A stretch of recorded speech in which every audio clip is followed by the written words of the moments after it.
بسم اللہ الرحمن الرحیم۔ الحمدللہ۔ آج ہم قرآن عربی زبان سیکھنے کے سفر کا آغاز کر رہے ہیں۔ یہ اس زبان ہے جس میں اللہ تعالیٰ نے اپنا کلام نازل فرمایا۔ آئیے خلوص نیت کے ساتھ سیکھنے کی نیت سے اس مبارک علم کی طرف بڑھتے ہیں۔ السلام علیکم ورحمۃ اللہ وبرکاتہ۔ آپ سب کو خوش آمدید کہتے ہیں قرآن عربی کے اس آن لائن درس میں۔ ہمارا مقصد، ہمارا پرپز ہے قرآن مجید کی زبان کو سمجھنا، تاکہ ہم اللہ کے کلام کو براہ راست محسوس کر سکیں۔ آج کا سبق شروع کرنے سے پہلے نیت کر لیں کہ ہم یہ علم صرف اور صرف اللہ کی رضا کے لیے حاصل کر رہے ہیں، تاکہ اس کے کلام کو سمجھ سکیں اور اس پر عمل کر سکیں۔ لیسن نمبر 1، حروف تہجی کا بیان۔ عربی حروف۔ جس طرح انگریزی زبان سیکھنے کے لیے ہمیں انگریزی کے 26 حروف کا جاننا ضروری ہوتا ہے۔ او درج ذیل ہے، اے سے لے کر کے زیڈ تک، جسے انگلش الفابیٹ کہا جاتا ہے، اے سے لے کر کے زیڈ تک۔ پھر انہی حروف کو ایک دوسرے سے ملا کر انگریزی کا کوئی لفظ بنتا ہے، اور پھر بہت سے لفظوں کو آپس میں ملانے سے جملے بنتے ہیں، اور پھر اسی طرح پیراگراف اور ایک پوری کتاب تیار ہو جاتی ہے، بن جاتی ہے۔ بالکل اسی طرح سے عربی زبان سیکھنے کے لیے ہمیں الف سے لے کر کے یا تک، یعنی عربک الفابیٹ انٹروڈکشن، حروف الہجا، حروف تہجی کا جاننا ضروری ہوتا ہے۔ انہیں عربی حروف کو دوسرے حروف سے ملا کر کوئی لفظ بنتا ہے، اور پھر انہیں بہت سے الفاظ کو ملا کر جملے، پیراگراف اور ایک پوری کتاب تیار ہو جاتی ہے۔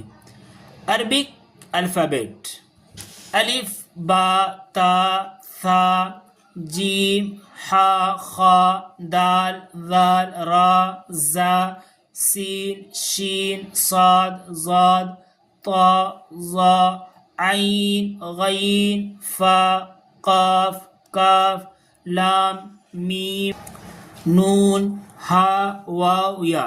یہ عربک الفابیٹ ہے۔ تو انہی حروف کو ملانے سے کوئی جملہ، پیراگراف اور پوری ایک کتاب تیار ہو جاتی ہے۔ اب ہم آتے ہیں واویلز۔ عربی حروف کو آواز، زبر، زیر اور پیش۔ جس طرح انگریزی کے کسی بھی لفظ کو آواز دینے کے لیے ہمیں واویلز کی ضرورت پڑتی ہے۔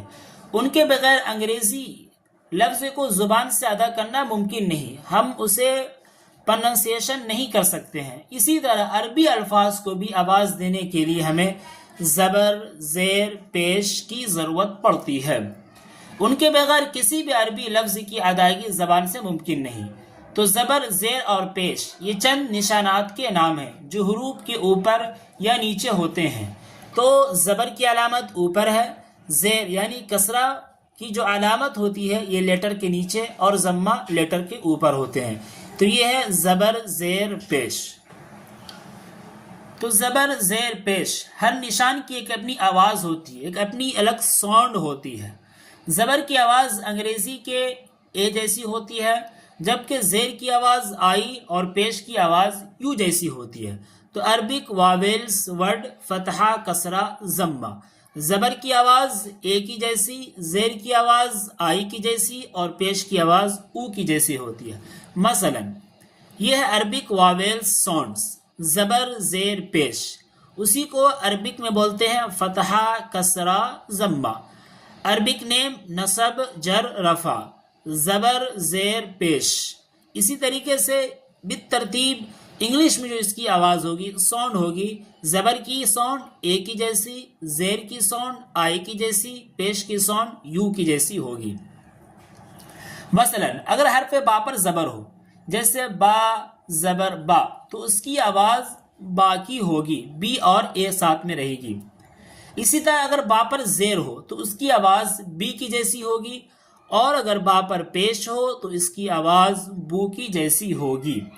تو اسی طریقے سے دوسرے حروف کے ساتھ بھی کیا جا سکتا ہے، یعنی زبر، زیر اور پیش کی آواز جو ہوگی اے، آئی اور یو کی جیسی ہوگی۔ حروف کی ادائیگی میں اس بات کا خاص خیال رکھا جائے کہ آواز زیادہ کھینچی نہ جائے، ورنہ عربی قواعد کے حساب سے عربی حروف کی ادائیگی درست نہ ہوگی، کیونکہ زبر، زیر، پیش کو جلدی پڑھی جاتی ہے۔ یہ ہے با، بی، بو۔ آگے ہے تنوین۔ کبھی کبھی عربی حروف پر ایک ایک زبر زیر اور پیش کے بجائے دو آ جاتے ہیں تو انہیں تنوین کہا جاتا ہے. اگر دو زبر ہو تو دو زبر والی تنوین، دو زیر ہو تو دو زیر والی تنوین، دو پیش ہو تو دو پیش والی تنوین ہے.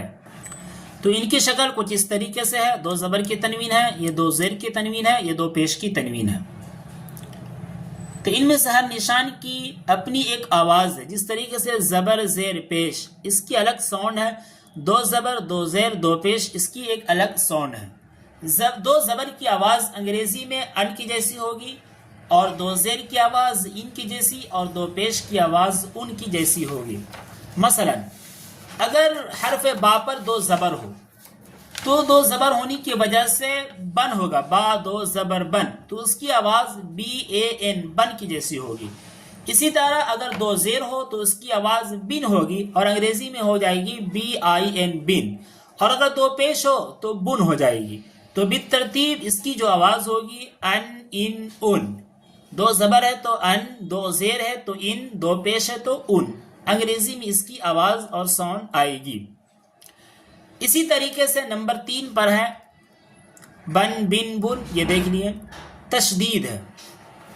کبھی کبھی عربی حروف کی ترتیب اس طرح ہوتی ہے کہ ایک ہی حرف کسی لفظ میں دو بار آ رہا ہوتا ہے، جیسے کہ ربن، تو یہ ہے تشدید کی علامت.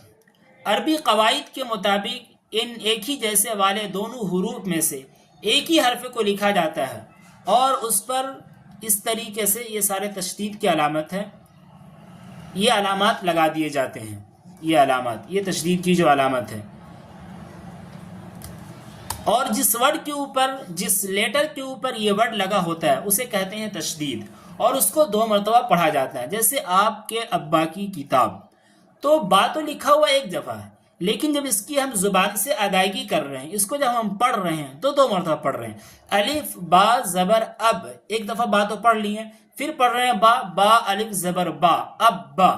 تو ورڈ میں تو ایک ہی دفعہ آیا لکھنے میں، لیکن جب اس کی ہم ادائیگی کر رہے ہیں، اس کو ہجے کر کے پڑھ رہے ہیں تو 2 مرتبہ پڑھ رہے ہیں. آپ اس گول دائرے کے اندر دیکھ رہے ہیں، نیچے میں یہاں پہ لکھا ہوا اے ڈبل بی اور اے، یہاں پر بھی ڈبل بی لکھا گیا ہے. اگر ایک بی رہے تو پھر یہ غلط ہو جائے گی. تو لکھنے میں تو ایک دفعہ ہوگا، لیکن جب اس کی ادائیگی کریں گے تشدید والے حرف کو تو ہم اسے 2 مرتبہ پڑھیں گے. تو یہ کچھ تشدید کے اگزامپل دیے ہوئے ہیں. ربا ہے، سبا ہے، تبا ہے، عدہ ہے، مدہ ہے، حقہ ہے، ہمہ ہے. تو جن تمام ورڈز اور لیٹر کے اوپر تشدید آ رہا اس کو 2 مرتبہ پڑھا جا رہا ہے. سرہ ہے، سنہ ہے، انہ، الف نون زیر ان، نون زبرنا انہ، فا میم پہ ثم، میم زبرما ثم، کنہ، ہنہ. اسی طریقے سے یہ پورا اگزامپل ہے آپ کا تشدید کا. اب آتے ہیں دا سکون. کبھی کبھی عربی حروف پر نہ تو زبر ہے، نہ زیر ہے، نہ پیش ہے، نہ 2 تنوین ہے، نہ 2 زیر کی تنوین ہے، نہ 2 پیش کی تنوین ہے، اور نہ ہی اس کے اوپر تشدید ہے، بلکہ ان سب سے یہ خالی ہوتا ہے. اور اس وقت اس حرف پر اس طریقے سے ایک گول نشان ہوتا ہے. یہ نظر آ رہا ہے آپ کو، اس طریقے سے ایک گول نشان پڑا ہوا ہوتا ہے. اس کو کہتے ہیں سکون. سکون کا معنی ہی ہوتا ہے رک جانا، ٹھہر جانا، دل کو ایک راحت مل جانا. اس کا فائدہ یہ ہوتا ہے کہ جس حرف پر یہ آ جائے اس پر کوئی آواز نہیں ہوتی ہے. جس لیٹر کے اوپر یہ آ جائے، جس حرف کے اوپر آ جائے، اس کی الگ سے کوئی ساؤنڈ نہیں ہوتی ہے. جیسے زبر زیر پیش کی ایک الگ ساؤنڈ ہے، 2 زبر 2 زیر 2 پیش کی ایک الگ ساؤنڈ ہے، لیکن جہاں پر سکون آ جائے اس کی کوئی الگ ساؤنڈ نہیں ہوتی ہے، بلکہ اس پر ہمیں رک جانا ہوتا ہے. اس لیے اسے سکون کہا جاتا ہے. مثال کے طور پر ایگزامپل میں آپ کا یہاں لکھا ہوا ہے ورڈز وتھ سکون، یعنی زلزل. تو اس میں 2 لام ہے، جس میں سے پہلا لام کے اوپر آپ کو یہاں پر سکون کی علامت نظر آ رہی ہے، اس طریقے سے گول دائرہ. تو زا لام پیش زل، یہاں پر لام کی کوئی الگ سے ساؤنڈ نہیں ہے، بلکہ ہم لام کے اوپر رک جا رہے ہیں. زلزلہ. تو سکون کے معنی ہوتا ہے رک جانا، آواز کا وہاں پر ٹھہراؤ پیدا ہو جانا، اس لیے اسے سکون کہا جاتا ہے. تو زلزلہ یہ ایگزامپل ہے سکون کا. جہاں پر بھی اس طریقے سے یہ گول دائرہ نظر آئے وہاں پر رک جانا ہوتا ہے، اس کی کوئی الگ ساؤنڈ، اس کی کوئی الگ آواز نہیں ہوتی ہے. اب آگے کچھ علامات دیے ہوئے ہیں، سمبول، آپ جس سے سمجھ سکتے ہیں کہ زبر، زیر، پیش، اسی طریقے سے سکون ہے، تشدید ہے، دو زبر، دو زیر، دو پیش، یہ سارے علامات دیے ہوئے ہیں، اس سے آپ پہچان سکتے ہیں حرف کی۔ آگے ہے اجزائے کلام، پارٹ آف اسپیچ۔ انگلش کے اندر پارٹ آف اسپیچ کے اندر 8 چیزیں ہیں۔ جو سب سے پہلا آتا ہے نون ہے، ایڈجیکٹیو ہے، اسی طریقے سے ورب ہے اور ایڈ ورب تک، یہ تقریباً 8 ہے۔ لیکن عربک پارٹ آف اسپیچ صرف 3 چیزیں ہیں، الاسم، الفعل، الحرف، یعنی نون، ورب اور پرپوزیشن۔ بس الاجزاء الجملۃ، عربک پارٹ آف اسپیچ صرف 3 ہے، اسم، فعل اور حرف۔ تو Arabic words, Arabic part of speech سب سے پہلے تو نون ہے، پھر فعل ہے اور اسی طریقے سے حرف ہے، یعنی پرپوزیشن ہے۔ آج کے سبق میں جو چیزیں ہم نے پڑھی ہے اس کا کچھ ایکسرسائز کر لیتے ہیں۔ سب سے پہلا سوال ہے کہ واٹ عربک الفابیٹ آر کولڈز، کہ عربی حروف تہجی کسے کہتے ہیں؟ 4 یہاں پر آپشن دیا ہوا، حروف الہجا، حروف تہجی، بوتھ یا نن ابدا ابو، یا ان میں سے کوئی نہیں۔ تو اس کا صحیح آنسر نمبر 3 پر ہے، بوتھ۔ ان دونوں کو عربک الفابیٹ کہا جاتا ہے۔ آگے ہے نمبر 2 پہ کہ how many sound in Arabic for English vowels, انگریزی کے حروف علت واویلس کے لیے عربی میں کتنی آوازیں موجود ہیں؟ تو اس کا جو آنسر دیا گیا ہے آپشن نمبر 1 4 ہے، 3 ہے، 9 یا ان میں سے کوئی نہیں۔ اس کا صحیح جواب کیا ہے؟ 3 یعنی 3 ہے۔ نمبر 3 کے اوپر ہے کہ ہاؤ مینی سمبولز تنوین ہیز، آپشن نمبر 1 4 3 9 یا ان میں سے کوئی نہیں، یعنی تنوین کی علامتیں کتنی ہیں؟ تو اس کا صحیح جواب کیا ہے کہ تنوین کی علامت 3 ہے، یعنی اس کا جواب صحیح نمبر 2 پہ ہے۔ نمبر 4 پر ہے کہ ہاؤ ٹو پروناؤنس، یعنی سین کو ہم کس طریقے سے پڑھیں گے، سا پڑھیں گے، سی پڑھیں گے یا سو پڑھیں گے؟ تو اس کا صحیح جواب کیا ہوگا؟ ہم زیر ہے اسی لیے اس کو سی پڑھیں گے۔ اسی طریقے سے ہے نمبر 5 پر کہ ہاؤ ٹو پروناؤنس، جیم کو جو ہم اپنی زبان سے ادائیگی کریں گے وہ کس طریقے سے پڑھیں گے، جن پڑھیں گے، جن یا جن؟ اس کا صحیح جواب ہے کہ جن پڑھیں گے۔ اسی طریقے سے ہے کہ ہاؤ ٹو پروناؤنس ربا، تو ہم اسے کیا پڑھیں گے؟ ربی پڑھیں گے یا ربا پڑھیں گے یا ربو پڑھیں گے؟ تو اس کا صحیح آنسر کیا ہے؟ ربا پڑھیں گے، اس لیے کہ زبر ہے۔ اسی طریقے سے ہے نمبر 7 کے اوپر کہ تشدید کی علامت کو پہچانیں، تشدید کا سمبول کون سا ہے؟ تو اس کا صحیح جواب نمبر 2 پر ہے، یہ تشدید کا سمبول ہے۔ اسی طریقے سے ہے کہ وچ لیٹر ہیز سکون ان اقتربا، اقتربا کے اندر کس لیٹر کے اوپر سکون آیا ہے؟ الف کے اوپر یا اسی طریقے سے قاف کے اوپر یا را کے اوپر؟ تو صحیح اس کا آنسر جو ہے جواب اس کا کیا ہے؟ قاف کے اوپر آیا ہے۔ اسی طریقے سے ہے how to many parts of speech in Arabic language, Arabic language میں، عربی زبان میں کتنے پارٹ آف اسپیچ ہوتے ہیں؟ تو اس کا صحیح جواب کیا ہے؟ 3 8 2، اس کا صحیح جواب 3 ہے، یعنی عربک پارٹ آف اسپیچ صرف 3 ہوتے ہیں، اسم، فعل اور حرف۔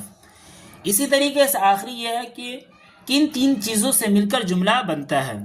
تو 4 آپشن دیے گئے ہیں۔ نمبر 1 ہے اسم، فعل، حرف، فتحہ، کسرہ، ضمہ، سکون، تشدید، حرکات یا ان میں سے کوئی نہیں۔ تو اس کا صحیح جو آنسر ہے وہ نمبر 1 پر ہے، اسم، فعل اور حرف، ان تینوں سے مل کر کوئی جملہ بنتا ہے۔ تو یہ آج کا جو ایکسرسائز تھا یہ مکمل ہو گیا ہمارا۔ تو الحمدللہ ہماری آج کی کلاس مکمل ہوئی۔ دعا ہے کہ اللہ تعالی ہمیں قرآن کے علم کو سمجھنے اور سیکھنے اور اس پر عمل کرنے کی توفیق عطا فرمائے۔ اگر ویڈیو پسند آئی ہو تو لائک اور شیئر ضرور کریں اور چینل کو سبسکرائب کر لیں تاکہ آئندہ ویڈیوز آپ تک فوراً پہنچ سکے۔ پھر ملیں گے اگلی کلاس میں، تب تک کے لیے والسلام علیکم ورحمۃ اللہ وبرکاتہ۔